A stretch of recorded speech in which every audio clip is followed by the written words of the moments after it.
Artinya ketahui olehmu bahwasanya mengekalkan dan membanyakkan zikir Allah Ta'ala itu yaitu memutuskan segala khawatir setan. Jadi kesimpulan ini putra.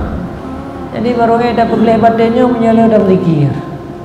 Yang hana le dalam zikir hana, ge katanya hantam dah jauban.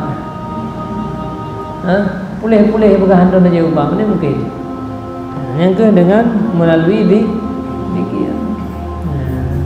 Yang tanda agak kelihatan Tetai badan dah. Yang katanya mentang beran batai badan, gehan tubuh batai badan, berat batai badan. Yang tanda katanya mentang letha rusak, letha penyakit. Mengadam ubatnya. Anak pehet yang pada doktor tadi. Kalau mentang baik badan, beran baik badan, hek batai badan, yang tanda katanya letha telah letha kaiban kai. Benar tadi.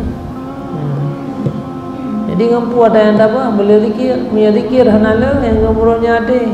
Jadi ada fikir-fikir ada perangai yang ke. Ana so protes di laut ni. Iperle ni yang ana so protes. Ada puai ni yang tinggal masalah tu. Banyak ada puai yang kau meninggal dia.